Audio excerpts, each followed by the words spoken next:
My name is Michael Weiss. I'm an investigative journalist and editor at The Insider. The panel we're about to present is called the New Digital Battle Space, Hybrid Influence, Cybersecurity, and Information Warfare. As warfare increasingly moves into the digital realm, the role of technology in bolstering democratic governance becomes critical. This panel will explore how digital tools can enhance democratic resilience and promote inclusive governance during conflict. Among the many questions we're going to get into in the next hour, how can digital tools bolster democratic resilience and facilitate inclusive governance during war? In what ways can international cooperation be enhanced to combat targeted transnational cyber threats? How do foreign propaganda and cognitive warfare affect public opinion and support for war efforts, and how can they be contained and deterred? What historical precedents exist for cognitive warfare, and what are the lessons from the past, and how can they inform contemporary strategies? We have two very illustrious speakers, Dr. Sae Schatz, who is joining us remotely, the Executive Director of the Partnership for the Peace Consortium, which unites over 800 defense academies and security studies institutes. Dr. Schatz's extensive experience and expertise is in security cooperation and educational technologies, which provide valuable insights into the nexus of technology, cognitive warfare, and democratic governance. We're also joined by Dr. Velizar Shalamanov. He's the former Minister of Defense of Bulgaria and a leading expert and thought leader in NATO's communications and information initiatives.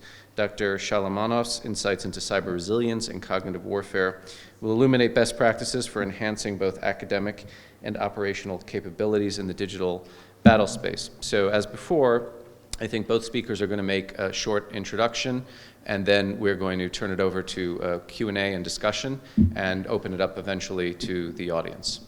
Dr. Schatz. All right, hello there. Can you hear me all right? We can, yes. All right, I understand you can't see me for some reason, so you'll just have to trust that I'm a real human being and not an AI bot put here to influence you. We will never know.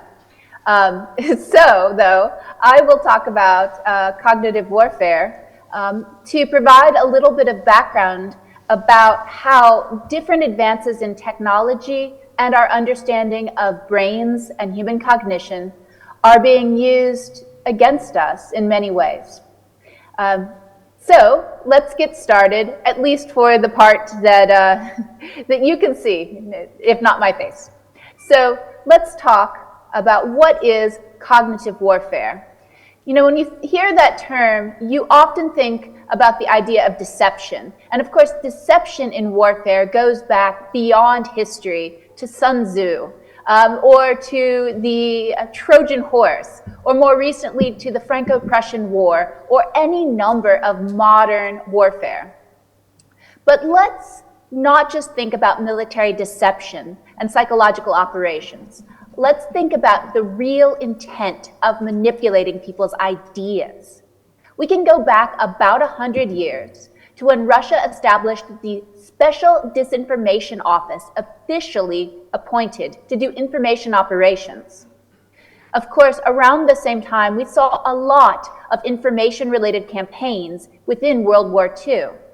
And right after the war, of course, as the Cold War started, we saw escalating information campaigns between the West and the East. So, for example, the KGB had an operation where they tried to convince the world that America and gays had created HIV. And simultaneously, the West created activities such as Radio Free Europe to try to push information. These turned into other sorts of active measures. And pretty soon, the framework of political warfare developed.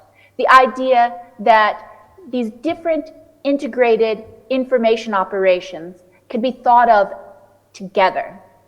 Now, at the same time, we were also seeing the rise of electronic warfare. So radios and radar were created back before World War I and used extensively in it, and of course also in World War II.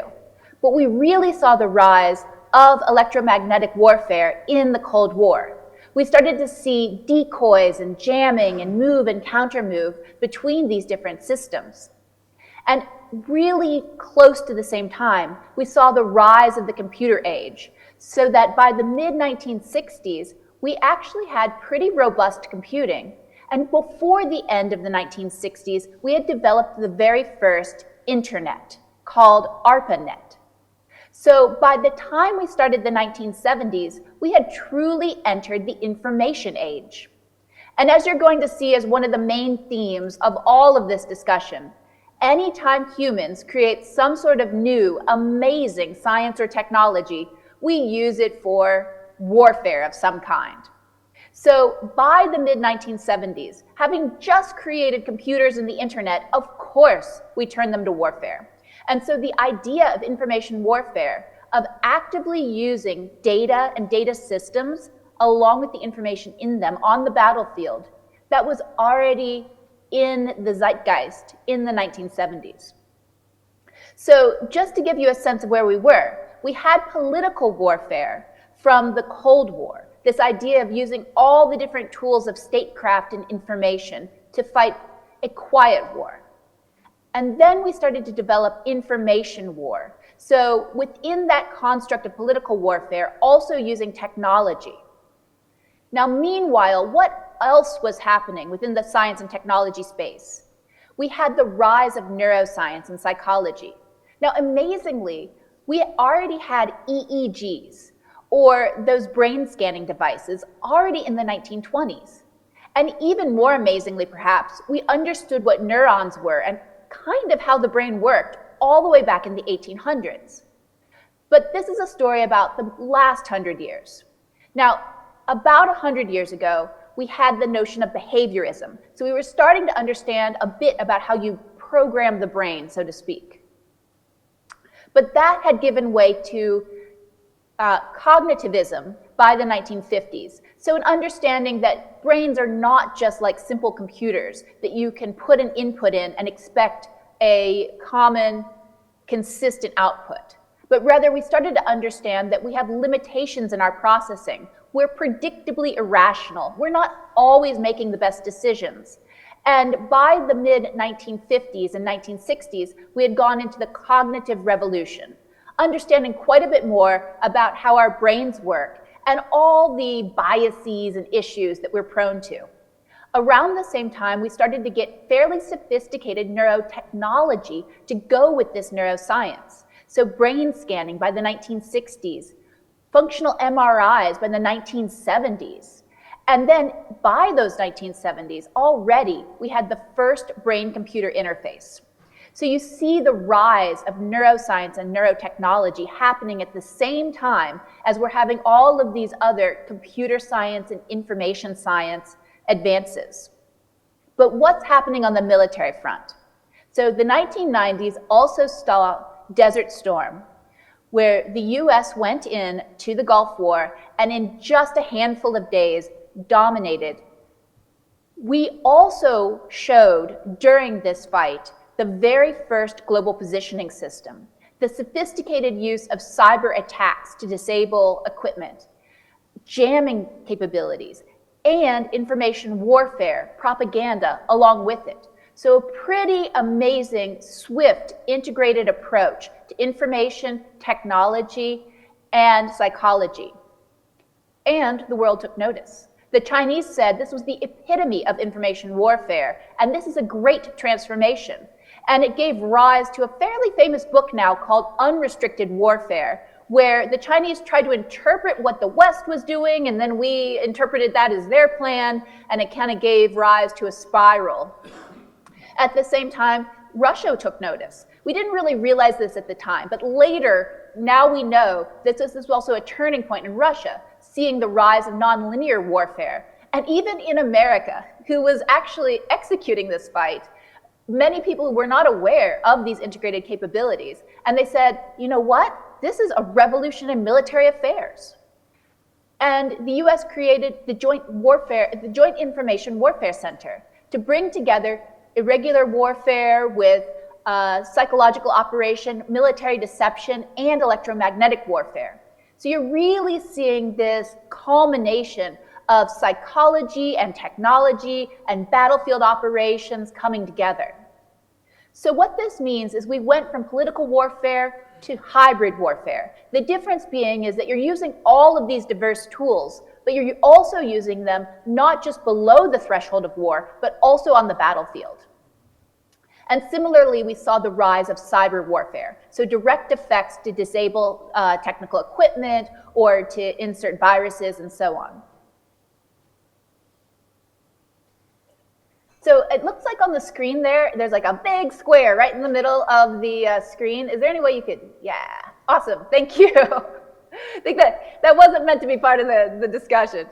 All right, so what else was happening at the same time when we were having this rise of military change? We were also seeing an escalation of all the science and technology. So in the 1990s, we saw a huge rise of artificial intelligence. We just got out of something called the AI winter, and we had now machine learning. So this is putting us on the track to where we are today with this huge escalation in digital capabilities. We had the rise of big data. We had, if you remember, this Deep Blue, the first AI system beating Garry Kasparov in chess. We saw the rise of digital capabilities. The World Wide Web was created in the mid-90s, and of course, the first web browser. And again, what is our theme? Our theme is anytime there's new science and technology, we use it for warfare. So we also saw the very first hacking, the first advanced persistent threat, almost certainly a Russian operative infiltrating American science and technology systems. And we continue to see the rise of brain science, psychology, neuroscience, and in this case, adaptive automation. So using neurotechnologies to accelerate human performance, not just for people who have lost a limb or been paralyzed, but actually to take someone who's normal and accelerate their performance through brain-to-computer interfaces. We saw increases in our understanding of psychology and how people are predictably irrational and how they can be influenced in particular ways. In fact, the US Congress called the 1990s the decade of the brain. By the 2000s, we continued to see an escalation in all of this. We got to deep learning, which is the modern form of AI that allows us to do all of the amazing things we do. The first robot used for surgery, Roombas in your house to clean and vacuum. The first GPUs, or general purpose computing devices, to allow us to have the top AI that we have today. And ongoing advances in electromagnetic warfare. I didn't fit this on the slide originally. There was quite a bit going on. But the point is now you're starting to see EW, like radar and radios that are combined with artificial intelligence. And social media was invented then in the 2000s. All of those different famous companies were created then. And the iPhone came out in 2007. So by the beginning of the 2000s, only about 25% of the world was online. This is the developed world here at the top. And by the end of the 2010, over 2/3 of the developed world was online. So again, what does this mean? It means that we're seeing these advances in technology, which of course then are used for warfare. Tons of very famous, very large cyber attacks happened throughout this decade. Notably, of course, NotPetya, one of the largest and most impactful attacks. And again, brain science, continued advancements with brain-computer interfaces, continued advancements with our understanding of how to use psychology to manipulate people's behavior, and what happens with all of these different pieces of science and technology. Of course, they get used for offensive means. And so, not surprisingly, we see the rise of online disinformation and large-scale influence campaigns, whether those be in various elections, whether that be for Brexit, whether that be around referendums for Ukraine.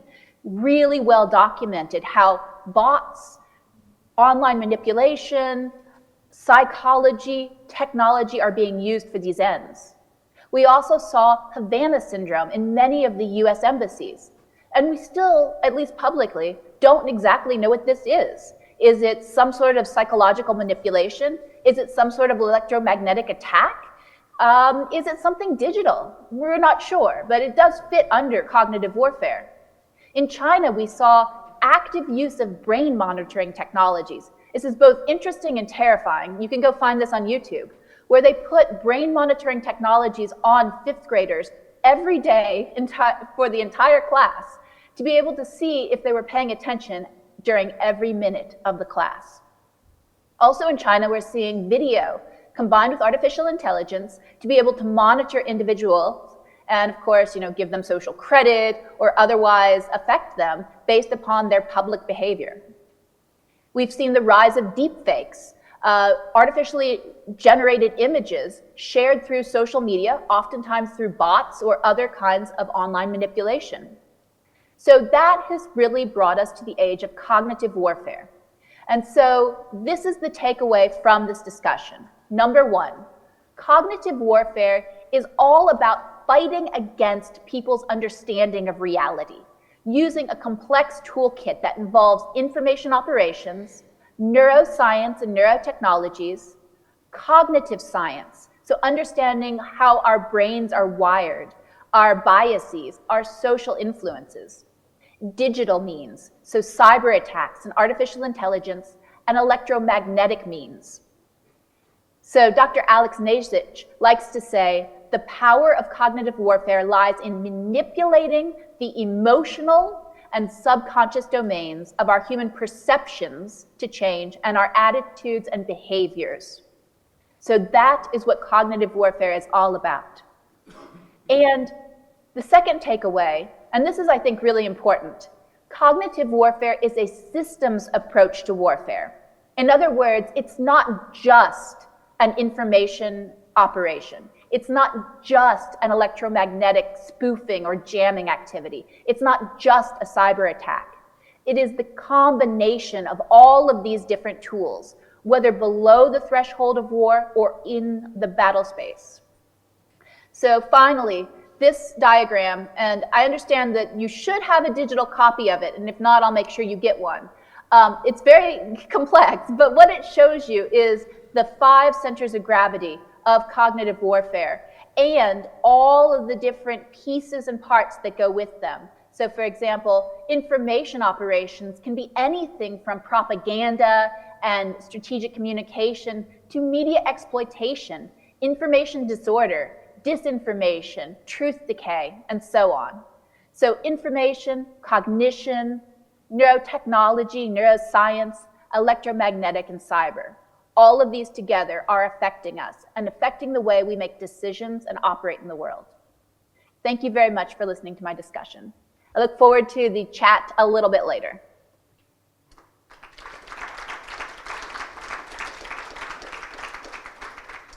Thank you, Dr. Schatz. I'm going to turn it over now to Dr. Shalamanov.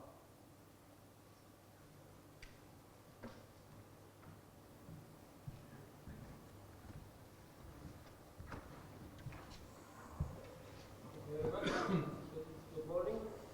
I will try shortly to go through actionable strategies that we try to develop and explore in Bulgaria in order to counter disinformation and, in general, information and psychological special operations of Russia and some other countries. Is it okay?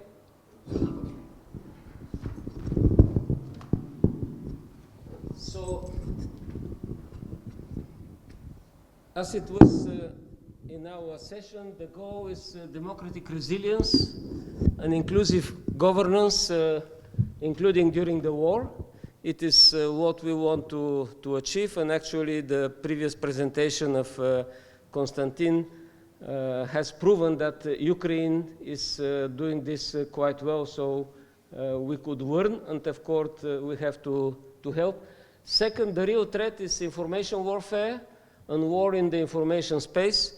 In 2014, understanding that something is seriously changing, we in Ministry of Defense and after that on the level of government developed Vision 2020, Bulgaria in NATO and European defense, focusing on hybrid warfare and information operations, mostly from Russia, as a main threat to our security. It was not very seriously accepted by Bulgarian society, and preparation as a result was not so effective as it was, for example, in Ukraine. But now everyone understands that information warfare, information operations are a real threat, and it is important to counter disinformation. It is why we are focusing on this actionable strategy, countering foreign propaganda and preventing negative influence on our society. So I will start with a simple slide. As a matter of fact, for one or another reason, I'm in the business of information warfare, even without knowing this for the last 45 years. Because I started as a cadet in communication information systems in Air Force and went through all different units, including NATO Communication Information Agency, always doing something related to what was presented by Sae.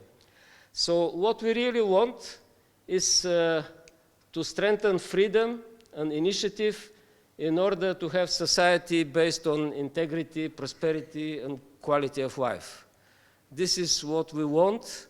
It is not easy, but the problem is that some other authoritarian states that are coming more and more together are really focusing on fear, control, and they base their policy on hypocrisy. As a result, their people live in misery, and they focus on quantity instead of quality, and even quantity is not achieved. So these are two different words, and of course many countries are here in the middle, and they have to decide where to go.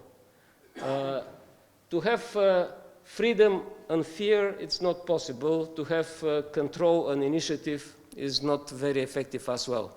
So we have to choose either freedom and initiative if we want to live in integrity, prosperity, and high quality, or to accept fear and control, and sooner or later we will live in misery. A little more complicated picture that combines three spaces. As I said, the easy space is physical world, and for military it means air, land, maritime, outer space. We are mastering how to fight, to defend, and to defeat the enemy in this space.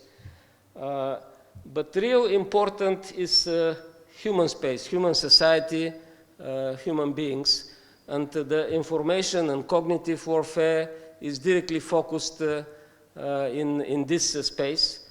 And during the years, it was very well presented in previous slides, the cyberspace developed. So in these three spaces, we have cognitive pyramid and ODA loop, the two main concepts that are used in information warfare. The cognitive pyramid means we are able to observe, orient, decide, and act. I added organize because between decision and action you need certain planning and preparation. It is very important in all these levels, from data, information, knowledge, understanding, decision, you to maintain information integrity. And it is very important in all that loop, you competing with the enemy to have information superiority. It means you to take decision faster than the enemy and to change the environment, so to defeat the enemy because he is slow in decision making. And for this, cyberspace is most important because all these processes are happening in cyberspace and in human mind. And it is where the information warfare, cyber warfare, cognitive warfare is taking place. So how we are trying to address this? Analyzing situation in Bulgaria, we realized that for the last 10 years after this Vision 2020, not very much was achieved, especially on the government level. For good reason, a lot was achieved in academic environment, in universities, in non-government organizations, So we decided to start a project called Countering Disinformation Ecosystem or Environment that is including key elements of our academic community, faculties in Sofia University, institutes in Academy of Sciences, non-governmental organizations, innovative IT companies, in order to establish accelerator for new tools, including AI, big data based, establish academy to train people to use these tools and to understand information warfare, and establish a hub of the ecosystem that is bringing new participants and leading the process of service provision. What we have as a goal is in 2026 we to have Information Environment Integrity Laboratory in Sofia University that is hub for everyone in the ecosystem to work together. So this is initial set of participants in this hub. I'm from Institute of Information Communication Technologies, but we have Gate Institute, Faculty of Economy, Faculty of Philosophy from Sofia University, non-governmental organizations, innovative companies, and we are working to have as associated partners most of the universities in Bulgaria, including American University, and in our advisory council to have to have key stakeholders on the government level, because whatever academic sector is doing could be transformed in real impact if the government takes some important steps. We started with the study of the existing ecosystem, so NGOs, academia, administration, media, private sector, donors, did interview with all of them, and the problem is that it's very fragmented system. That is typical for Balkans. Many people doing something interesting based on projects, funding is not enough, people are not enough, a lot of international cooperation, but it is episodic. So our idea is that we have to consolidate this with the university and Academy of Sciences, because in Bulgarian tradition, Academy of Sciences and universities are most stable, conservative, but at the same time, innovative instruments of change. So when, in order to achieve this, we prepared this timetable. So to work on two levels. Level 1 is what could be achieved in academic sector. Level 2, what could be achieved on the government level.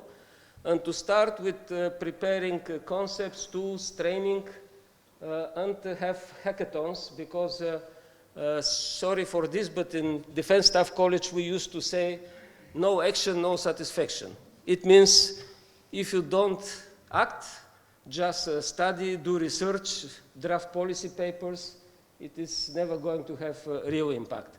And on the second level, the third wave of hackathons, we want to integrate with national level exercise, similar to the concept of cyber shockwave exercise in US, but in this case focused on cognitive warfare exercise with participation of former ministers, deputy ministers, that will be able to demonstrate to society that we really know what to do and do something. It's very important not to be only in Sofia, because the ecosystem I presented is mostly in Sofia. So we started to work with key university in 𝖤𝗑Ῥ𝗒𝗂𝗋𝖾, Naval Academy in Varna, Plovdiv University, American University, Southwest University in Blagoevgrad, and trying to reach others, because we want in hackathons to have teams from all over Bulgaria, students and even from secondary schools people, because our understanding is that young people are very good with these devices, and if they have some good instruments and motivation, they could do a lot. And to finish with this cognitive shockwave simulation exercise 2026. So for discussion, because up to now we reached something for the first year. The second year is focused on training and hackathons, and the third year on exercise. But we are trying to really go deeper in concept of operation. Version 2 is focused on hackathon, how academic sector will work. So we are looking for advice, for ideas in area of identifying disinformation, early warning, pre-debunking, initial analysis and debunking, assessment, countering disinformation. And for the third year, engaging government with already capable academic and IT community to go deeper and to influence strategic communication, decisions and action, and finally reach our people in the parliament, because without changes in legislation, things will not be successful. And we learned about all this from Konstantin. I'm really very grateful to have this example. When it comes to international cooperation, to be very clear, the GATE Institute is a test center for the DIANA program of NATO for accelerating innovation. So we really want to use the whole NATO network for innovation, implement it in this area. GATE is part of the broad program. It is Bulgaria-Romania Observatory of Digital Media, EU program, EDMO. So we want to link this with EDMO. And of course, I'm just coming from Ohrid. There was a great workshop organized by Marshall Center on regional cooperation when it comes to cybersecurity and countering disinformation. There was another workshop in Varna with Ukraine where we discussed with our Ukrainian friends cooperation. So I think we are moving, but there is need for more people to be involved, more participation in hackathons, and we together to be able to engage government in simulation exercise, because without exercising this type of activities, there will be no result. Ukraine was very successful because, as we understood, they did a lot in digital transformation and preparing people before this brutal aggression in February 2022. And they used all this time, 2014 to 22, to prepare themselves. We have to use time right now because we are a little bit late.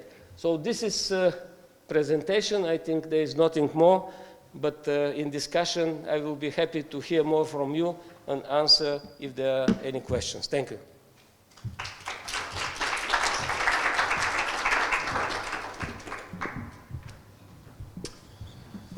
Thank you, Dr. Shalamanov. So I'm going to start the discussion with a very simple question, and it's a question that's been coming up for 10 years now, since disinformation and propaganda sort of regained currency in light of the first Russian invasion of Ukraine in 2014. And that is, what do we do about this?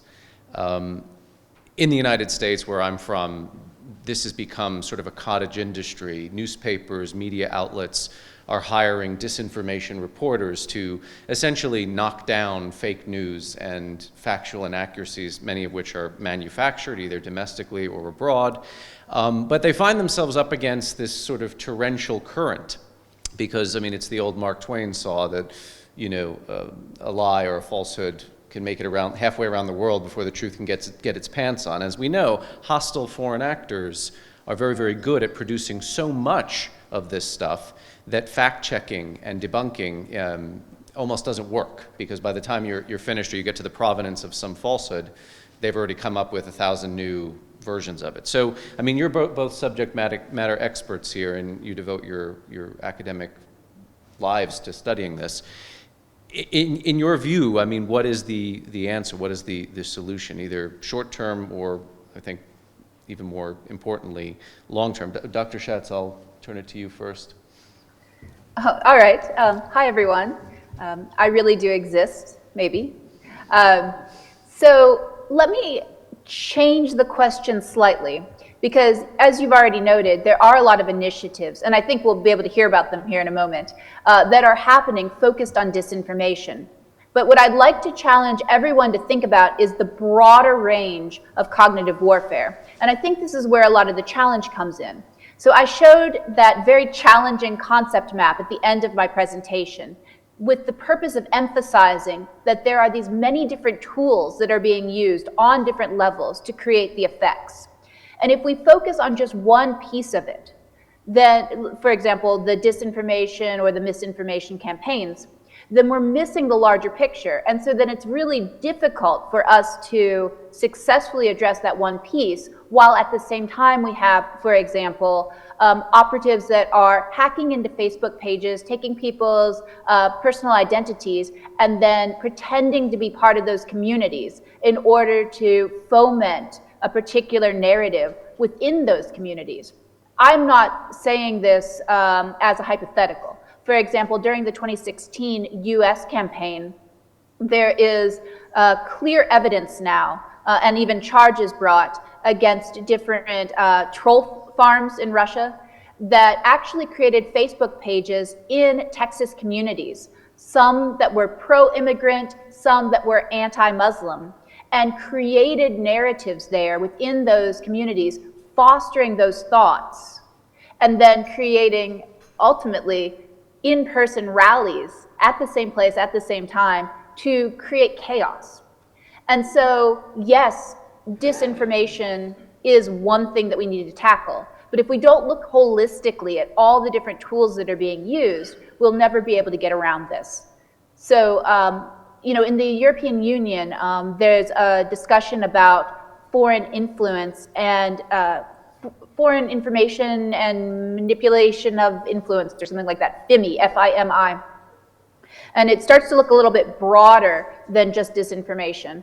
And so I'll hand it over to the professor, but I just want to say, we really need to look holistically at these various pieces and consider a holistic, multi-level approach as well.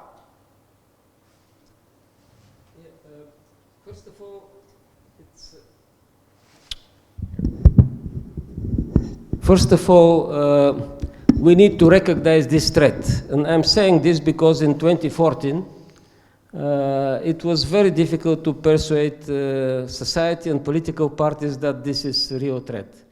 Vladimir Milensky was part of my political cabinet. We developed this vision, and the reaction was very, very negative.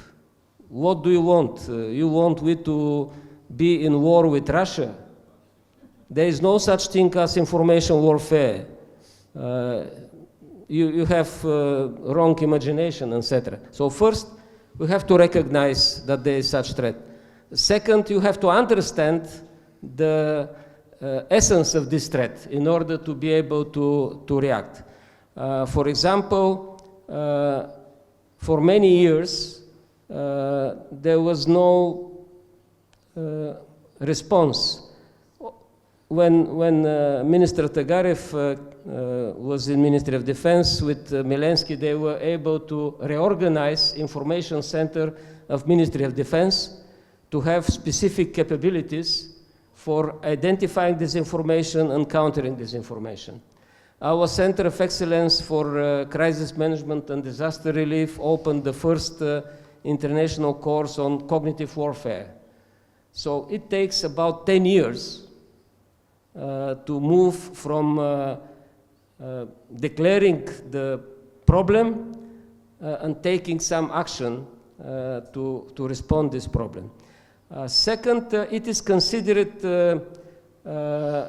national responsibility, but we realized, I think, in NATO and in EU, that separate nations cannot withstand this threat, because on the other side is a lot of effort, big players like Russia, China, Iran, etc. So we have to unite our efforts. And programs like EDMO, programs like Information Environment Assessment Capability in NATO are now available, and give opportunity for cooperation in our community, but again, it took 10 years. So this is another lesson. We have to communicate and come to solutions earlier and to learn from positive examples. Currently, the most positive example is actually Ukraine. And last but not least, we face similar challenge in NATO with improvised explosive devices. And when we try to just find the devices, protect ourselves from devices, it was not very effective. Until the concept was developed to defeat the network, to identify the network of people that are actually preparing these devices and using these devices, and through defeating the network, you protect much more effective way. It is the same with foreign information manipulation and interference. We have to identify the networks and actively defeat these networks. And the problem is that most of these networks are state-sponsored, and they are rooted in the special services of quite powerful countries. So we have to recognize, on top of everything else, it is intelligence services warfare. And it cannot be won only through media, through strategic communication, through academic research.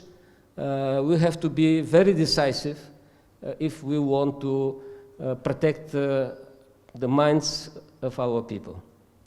And the United States is taking more aggressive action in the last month alone with these indictments that have been handed down on to RT representatives, including Russian intelligence operatives, which they have now been named as such by the US government, showing, to your point, about intelligence and propaganda and disinformation kind of being all of the same piece. But one thing I think that needs to be addressed, and I'd love to hear both of your perspectives on this, is, you know, these efforts are only as successful as we lack the antibodies or the method of countering them, right? And one of the problems I think that comes up often is when you have a lack of social cohesion or social consensus about what is, let us say, information, or what is truth, what is fact, as we now see in not just the United States, where I'm from, but sort of across the world, diagnosing what counts as disinformation or fake news or hostile action of some kind.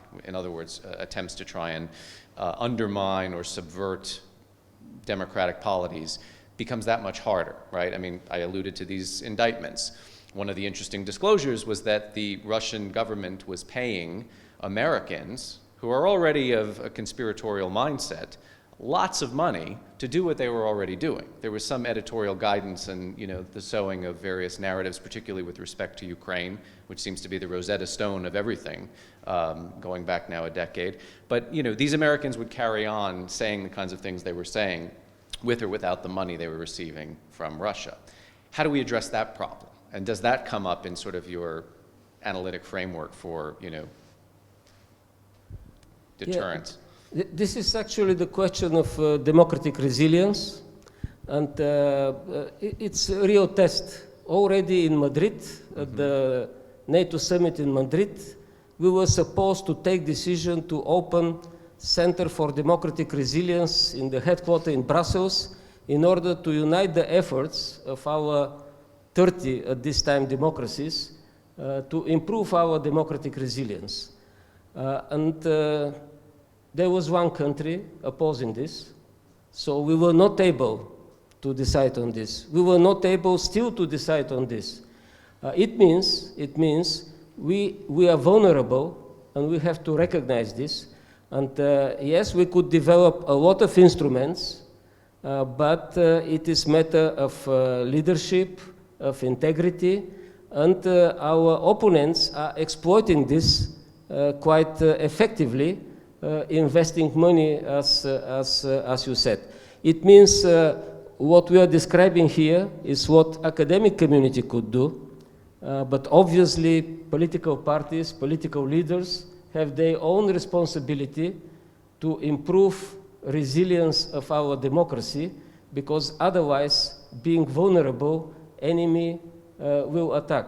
For example, we are discussing here in the Atlantic Club of Bulgaria proposal to NATO, the same way as we have peacetime mission for air sovereignty, we to have peacetime mission for information space sovereignty, and to unite our efforts in order to maintain information integrity and to really improve resilience of information space of democratic states vis-a-vis continuous attacks by our opponents. But in order to take such type of decisions, you need unity of political leadership. And obviously, we have to recognize this, we are not at this stage. There is still not enough unity on the leadership level to recognize our vulnerability and to unite efforts to improve resilience of our democracy. Last thing, Ukraine obviously was able to reach such level of unity, of motivation, and it is why they are successful. So probably there are other approaches, but for now we have one successful approach. It is approach of Ukraine, and we have to recognize that this approach most probably need to be implemented by our mature democracies. But I hope it doesn't take an existential struggle and war of conquest to do that in other countries. That seems to be what has made Ukraine this sort of touchstone for a successful counter-disinformation effort, yeah? Dr. Schatz, I mean, let me just modify the question slightly for you in light of your presentation. So, I mean, you spoke very well and you gave a comprehensive history of how this stuff has been militarized with respect to fighting hostile adversaries. But to turn that lens inward, I mean, to the point I was making about social cohesion and, you know, this problem we face in my country, in the United States, of, you know, we're looking at a lot of domestic actors who tend to be sort of the outsized platforms and propagandists for the kinds of things that, as you point out, our enemy seize upon and use to amplify and to try and exaggerate sort of these streams. How do we walk this fine line? I mean, as you know, there have been efforts in the last few years in the Biden administration to try and create new government agencies to highlight disinformation, and they've been essentially strangled in the cradle because the idea is so contentious. Where does the national security threat begin, and where does freedom of speech end? How do we walk this kind of fine line when we're not dealing with foreign countries that are trying to meddle in our democratic affairs, but we're dealing internally within our own democratic affairs? This is a great question, and let me just say that I absolutely agree with everything that Dr. Shalamanov just said. Forgive me. But I'd like to add a couple things in response to what you just asked. So the first being, when we get to the point where somebody has already believed and had a mental change to a particular standpoint, like what you're saying, right? An organic national actor, individual has started to believe a conspiracy theory, let's say. Mm-hmm. At that point in time, it's really difficult to change somebody's psychology, right? You have the cognitive dissonance where people actually fight against evidence to the contrary. And that's, again, where we really need to think about this holistically. For example, let me give you an example of how Russia dealt with the Malaysian Airlines MH17.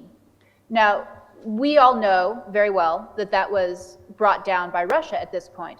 But right after it happened, there was a lot of question.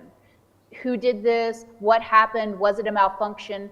And Russia started very quickly, not necessarily on a disinformation campaign, or at least not a true disinformation campaign like we might think of immediately pointing the finger and creating a false narrative.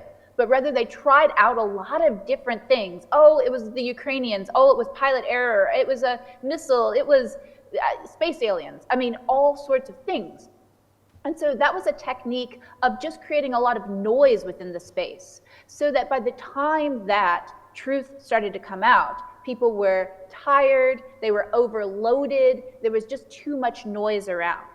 And the reason I give this story is because by the time somebody believes some of these disinformation campaigns, or they themselves are promoting misinformation or disinformation, there's been a lot of lead up to it. So we really need to think about the larger picture and all the things that are influencing people to get to that place. Because in a lot of ways, we've seen that it's actually foreign influence that are nudging people to then get to a place where they then believe these different, let's say, conspiracy theories.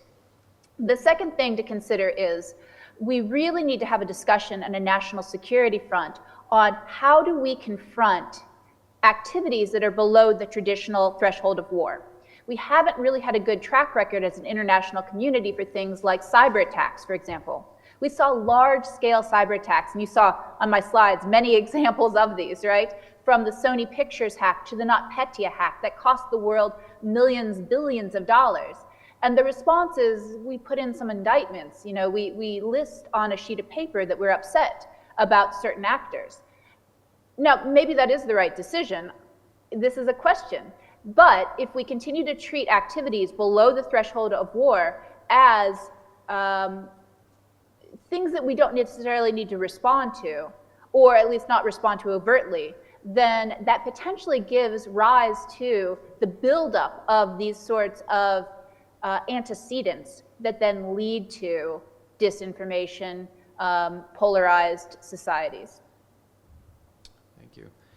So I want to turn the questions over to the audience. I think we have about 20 minutes or so left. Anybody want to ask of either of our panelists or both of them?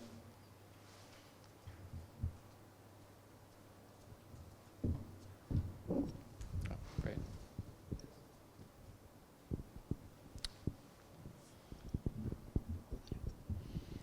Hello. Sae, hello from Sofia this week. Dr. Shalamanov, thank you for your very eloquent and well-explained audio loop. I want to expand a little bit on it and take on Sae's comment on the under the threshold of war. And last thing you need is a colonel from the MOD standing here and telling you that we are at war. I'm not going to do that, but I will try to elaborate a little bit on the situation we're in with the cognitive domain where we're under attack. I mean, NATO still cannot decide to declare the cognitive dimension, which the way we see it conceptually, as a domain. And the reason is quite simple, that nations need to agree for that, and this leads to consequences. But to come from the Odoa loop that Dr. Shalamanov mentioned, observe, orient, decide, organize, and act. Let me offer you a simplified version of this. You can unite, observe, and orient, understand. This is where we are right now. We're trying to explain to each other what is happening. We are understanding the threat, if you wish. And next would be plan or strategize. So let's say this is the S. And the last, third letter of an abbreviation, use, would be execute. We are not at the execute phase because we haven't understood well yet, and we haven't explained it to everybody what is happening to us. And we don't strategize enough. We don't plan enough. Sae was pretty clear. Where is the United States national plan or strategy to counter this threat? Doesn't exist. None of our nations has good enough strategy. And I often quote Warren Buffett, who says, an idiot with a plan can defeat a genius without one. Guess what? They're not idiots. And even if we're geniuses without a plan, we stand no chance against a threat that is becoming very, very serious to our societies. And this is the topic of the conference. We should do it together as a community. I'm talking about our community of Euro-Atlantic area. And I often say that the weakest link is, the chain is as strong as the weakest link. And some of our nations have inherited vulnerabilities bigger than others, and some are more vulnerable to specific attackers in this phase. So to summarize, strategize. This is my message to you, and we've discussed this more than once with Dr. Shalamanov. This is what we need to be doing, and the question I'm coming to, we know that authoritarian societies have certain advantages in this field, and this is why they choose it to attack under the threshold of warfare, as Sae is saying. And democratic open societies have certain advantages too. Question to both of you: what do you think we should emphasize more, and which of our strengths as democratic open societies we should explore more to be able to counter and finally overcome in this struggle? Thank you. Very, very important question. I think authoritarian regimes, they think they are stronger. Hitler was thinking that he is stronger than democratic world as well. And probably Russian communist leaders were thinking they are stronger than free world, but we know the result. So I don't think they are stronger. They simply don't understand democracy. The problem is that we don't understand democracy enough to use all the advantages we have in order to succeed again. And normally we learn about these opportunities when we are under stress. Again, example with Ukraine.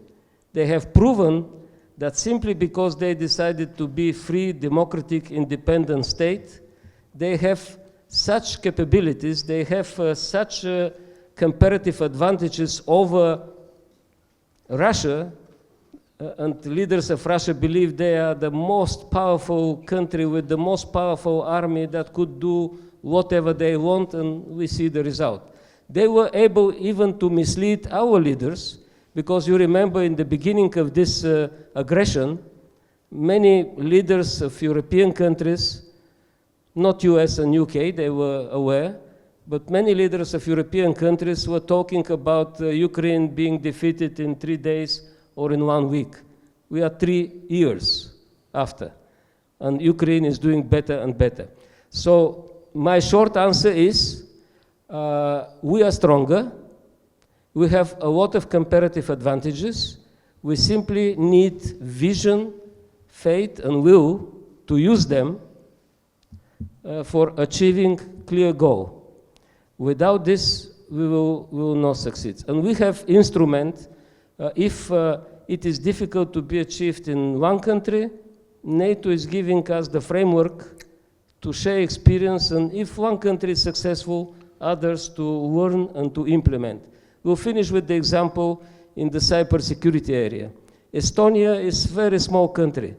It was attacked by Russia in 2007, and as a result of this, the whole story of cybersecurity in NATO was started, and it is, believe me, a very successful story because I went through all the stages. Now we need one country, could be very small, could be Bulgaria, that put on the table this issue with experience, with knowledge, working with Ukraine, and we will be able very easy to defeat authoritarian states because they are weak and without future. Dr. Schatz. This is an excellent point. And I think that the idea that the networks that we're part of are one of our strategic advantages is something that we need to exploit more. Some of you might be familiar with an idea produced by Dave Snowden called the Cynefin model. It's a Welsh word, which is spelled Cynefin, Cynefin. And it is a 4x4 grid like this that describes a climate or a context. So different contexts of warfare or of any kind of job. Some are simple and knowable, and therefore you have certain leadership styles, certain ways of understanding and operating. Some contexts are complicated, and therefore you have certain styles of leadership. For example, hierarchical leadership, leadership that depends on planning and top-down, well-informed, evidence-based direction. Many of us have been set up for this kind of structure over time.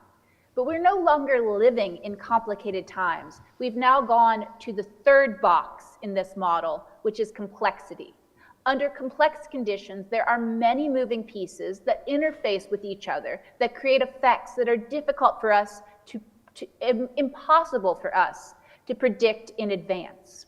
We live in a world where things are changing so rapidly that we just cannot have the same kind of top-down waterfall model of an evidence-based, intellectually led organization.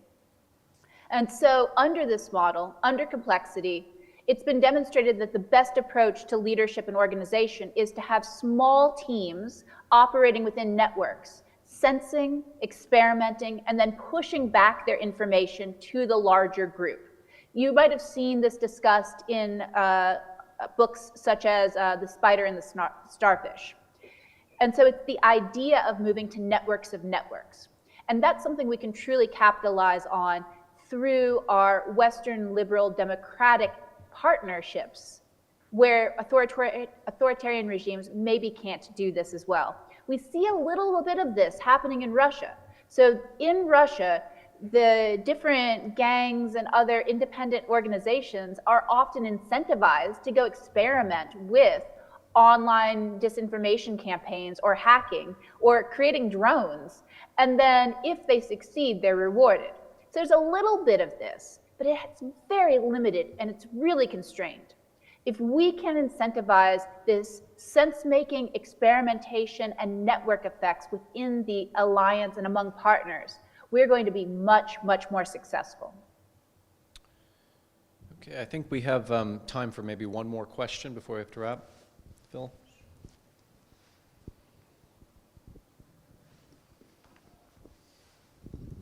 Thanks very much to both speakers, and this question is actually for both of you, and I'm wondering whether you can reflect from both of your national experiences on a question which I'm really confused about. When it comes to this kind of information warfare, it's often presented as a bottom-up kind of process. You know, you get the loners at their computers, you spread these conspiracy theories, QAnon takes off, and it becomes a problem of societal spread of disinformation. And that does seem to be part of the process.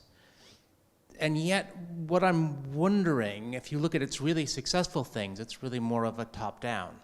It's Trump takes over the Republican Party, which makes a massive difference in the politics. Or Orban takes over a party in Hungary, Fico in Slovakia. In most European countries, the problem isn't that there's lots of lonely people at their computers. It's actually there are political parties taken over or being run and funded from a top-down approach.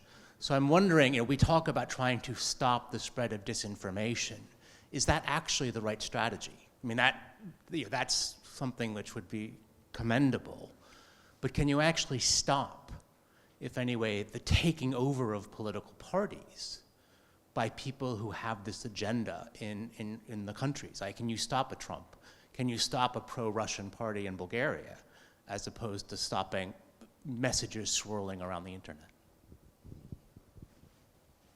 Well, I'll take a first attempt at this. And so I think you're starting to ask the right questions. And I just want to very much emphasize the idea that the disinformation component of what we're talking about is just one tool in the toolbox of a much larger set of hybrid operations.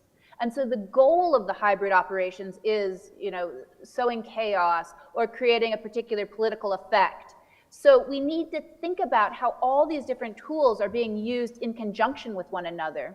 If we just look at one piece of it, then even if we're successful, which is doubtful, in addressing that one piece, there are all the other components of the operation that are still creating the effects, particularly when these different operations are a lot of small experiments that are just trying to move things forward and see what sticks. So that's exactly right. The reason I showed those graphics about how cognitive warfare is embedded within this larger perspective is because we cannot address it by itself. we have to think more broadly. Even if we just stay within the cognitive domain, there are multiple tools being leveraged for any effect. And so we need to think holistically in order to try to solve this.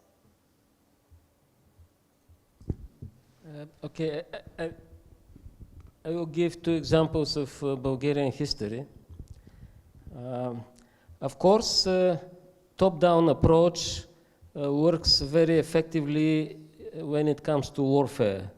There is one decision maker, and there is a headquarters staff that is planning, and after that execution goes. But in politics, it is not possible if you respect democracy. Yes, in Bulgaria we have several parties that we know are funded by Kremlin. They are top-down, they are extremely effective because they are well-funded, people are selected, indoctrinated, and using instruments of corruption and captured state, they have a lot of influence top-down. And the top is actually in Kremlin, even not in Sofia. But we cannot defeat them following the same model because no one expects United Kingdom or US or Germany or Netherlands to spend the same amount of money as Kremlin to hire people in Bulgaria and to enter information warfare with parties created such a way by Kremlin. What are examples from Bulgarian history? Vasil Levski understood that if we are waiting someone to come and liberate us, he will be our new dictator. So instead of looking for top-down solution, he started with his friends to visit every Bulgarian village, to talk with people, to establish committees, and to prepare the country to build a republic, democratic republic that is based on the will of people and support of people. I think this is what we have to achieve. Yes, the real change will happen when we have president and prime minister that are absolutely aware of the threat and that could put this as a main priority and provide enough budget and really prepare capability. But until we reach this point, what we could do, university by university, NGO by NGO, hackathon by hackathon, exercise by exercise, to raise awareness of the people, to work with political parties that are stakeholders in this effort, and hopefully someday, in 2026 or later, people in Bulgaria will be voting for president and for political party that could implement the real strategy top-down. Until then, we benefit from our membership in NATO and EU that protects us to the basic level, but for everything that is above basic level, we are under very serious threat because we see Russians were quite successful in Hungary, quite successful in Slovakia, extremely successful in Serbia, quite successful in North Macedonia, and we understand Bulgaria is the most vulnerable country in NATO and EU, so we expect something wrong to happen, but what we could do is this discussion and efforts through the universities, town by town, village by village, using the instruments of democracy. Maybe it is not very enthusiastic for now, but if you have another recipe, another approach, help us. Okay, I think we can do one more question as long as it's quick. Hello, everybody. I'm Ambassador of Georgia here. Thanks for the speakers. It was very interesting and I think that very timely because that we have been part. We've been talking about the cyber warfare, but also this is the part of the unconventional warfare tools, which is coming throughout the world. I think so, and we've been one of the countries on the edge of the 21st century who had a war with Russian Federation, and first cyber attack started in Georgia, shut down on government in 2008. I remember this very well, and all these wordings what we are talking about at that time was not existing. And now what we are facing for, I'm totally agree that vulnerable democracies are under the very big threat, and I would like to say it's very positive that full solidarity with Ukraine, our brothers and sisters, but on the other hand, like that when it comes to the how to counter the cyber warfare, I don't think so that we are, all of us, we are ready for it, because that I think that what we see during these 3 years, Russia is getting more stronger when it comes to the unconventional warfares, because that we already mentioned, the professor mentioned some Balkan region, even Bulgaria, how the politics, how malign influence are coming to our democracies, and in my country as well in some way, and I think that more comprehensive approach should be needed.